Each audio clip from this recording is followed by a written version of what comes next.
हम सब परिश्रम करते हैं और हमें इसका फल भी मिलता है, किंतु कई बार ऐसा होता है कि परिश्रम हम करते हैं किंतु श्रेय किसी और को मिल जाता है या कोई और ले जाता है।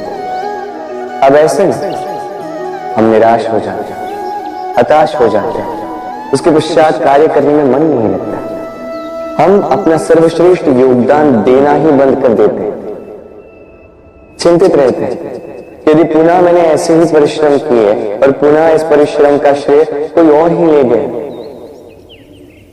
तो परिश्रम करके ही क्या लाभ। और इसका परिणाम ये संसार आपको निकृष्ट मानने लगता है। अब आप पूछेंगे कि ऐसे में करें तो करें क्या। आपको एक बात बता दूं कि यदि आप इस बात की चिंता ही न करें कि आपके परिश्रम का श्रेय किसी और को जाएगा तो आप इस संसार में महान से महान कार्य कर सकते हैं, हर बार स्वयं से ऊपर जा सकते हैं। और ये सीढ़ी बड़ी लंबी है। स्मरण रखिएगा, जब किसी बगीचे में पुष्प खिलता है तो लोग माली को श्रेय देते हैं, किंतु जब सुगंध आती है तब लोग माली को नहीं पुष्प को स्मरण करते हैं। इसलिए निर्विकार प्रयास करते रहिए, परिश्रम करते रहिए, आपको श्रेय अवश्य मिलेगा। भले ही लोग आपको श्रेय देना भूल जाए, ये प्रकृति कभी नहीं भूलती। हम मनुष्य जिनसे प्रेम करते हैं उनके लिए सब कुछ करने की चाह रखते हैं। अब जैसे माता पिता को देख लीजिए, अपने संतान के लिए क्या कुछ नहीं करते, जन्म से प्रयास करते हैं तो उन्हें वो सब दे सके जिसकी उसे आवश्यकता है। उसका स्वास्थ्य ठीक रहे इसलिए उसकी देखभाल रखते हैं, उसकी चिंता करते हैं, आजीवन प्रयास करते हैं, धन अर्जित करते हैं ताकि संतान को एक घर दे सके, ताकि संतान आनंदित रह सके। किंतु इसमें कुछ न कुछ कहीं न कहीं अनुचित। अब आप पूछेंगे कि इसमें अनुचित भला क्या है। हमें अपनी संतान को कुछ देखकर संतोष मिलता है तो इसमें अनुचित क्या हो सकता है। आप ये नहीं समझ पा रहे हैं कि आपकी संतान को आगे जाकर इसी का बहुत बड़ा मूल्य चुकाना होगा। आप ही की संतान को और किसी को। जब उसे कुछ पाना होगा वो संतान सर्वप्रथम आप ही को देखेगी, स्वयं परिश्रम करके उसे पाने का प्रयास वो नहीं करेगी। और जब उसे पा न सके तो सबसे अधिक दुख भी आपके संतान को ही होगा। इसलिए यदि संतान को कुछ देना है तो घर नहीं, सीख लीजिए, एक अच्छे चरित्र के निर्माण का प्रयास कीजिए, क्योंकि एक अच्छा चरित्र ही इस संसार में सफलता की सबसे बड़ी शिखर तक पहुंचता है। संसार का सबसे बड़ा रोग कौन सा है? कोई कहेगा भूख, कोई कहेगा बुढ़ापा, कोई कहेगा ज्वर आदि इत्यादि।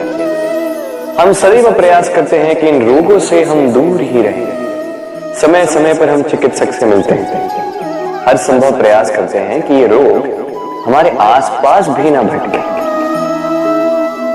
किंतु संसार का ये सबसे बड़ा रोग सदैव हमारे साथ ही रहता है और इस रोग का नाम है भय। किसी भी बात का भय, लोग क्या सोचेंगे इस बात का भय, यदि मैंने ये किया तो क्या होगा इस बात का भय, यदि मैंने ये नहीं किया तो क्या होगा इस बात का भय आदि इत्यादि। देखा जाए तो प्रत्येक व्यक्ति के मन में एक भय है जो उसे पीड़ा देता है। अब ये भय करता क्या है? आपकी शक्ति को, आपके आत्मविश्वास को, आपके व्यक्तित्व को मिटा देता है। स्मरण रखिएगा, यदि आप अपना भाग्य स्वयं बनाना चाहते हैं तो सर्वप्रथम भय मुक्त हो जाइए। आप स्वयं देखिए कैसी विचित्र सी बात है, जो अब तक हुआ नहीं है उसको लेकर हम इतना भयभीत होते हैं कि वर्तमान में स्वयं को पीड़ा देते हैं। इसीलिए जो अब तक हुआ नहीं है उसकी चिंता मत कीजिए। हाँ, जो हो चुका उसकी समीक्षा आवश्यक है, उसे सीखें अवश्य और जीवन में आगे बढ़े। जीवन में हम सभी, मेरा अर्थ है हम सभी, केवल ऊपर उठना चाहते हैं। ऐसा कोई नहीं है जो नीचे गिरना चाहता। किंतु आपको वास्तविक सत्य से अवगत कराऊं तो नीचे गिरना अति आवश्यक है। जब आप नीचे गिरते हैं, सर्वप्रथम आपको ज्ञात होता है कि जब आप ऊंचाई पर थे, वो स्थान, वो समय, उसका महत्व क्या था। उससे भी बड़ी सीख, जब आप नीचे गिरते हैं तभी आपको ज्ञात होता है कि आपके अपने कौन हैं, आपके पराये कौन हैं, आपके हितैषी कौन हैं और वो कौन है जो आपसे ईर्ष्या करते हैं, आपसे घृणा करते हैं। देखिए, जब आप गिरते हैं उस समय जिन्होंने आपके लिए हाथ बढ़ाया आपको उठाने के लिए, वो आपके अपने हैं। और जब आप गिरते हैं, ध्यान से देखिए, शांति से, जो आपको देकर हंसे वो आपके पराये। और ये अपनों और परायों के बीच का अंतर आपको तभी ज्ञात होगा जब आप गिरते हैं, तब नहीं जब आप उठते हैं। इसलिए गिरने से कभी भयभीत मत होइए, ये आपको जीवन की बड़ी से बड़ी सीख दे जाता है।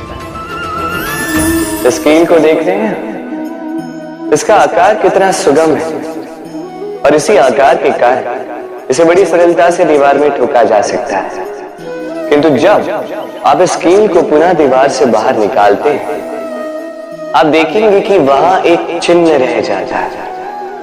अब इसी की भांति होते हैं हमारे कहे कड़वे शब्द। जब हमारे मुख से ये कटाक्ष निकलते हैं, ये व्यक्ति के मन को आहत कर ही जाता है। उसके पश्चात भले ही आप उनसे क्षमा भी मांग लें, किंतु फिर भी उनके ये घाव नहीं भरते।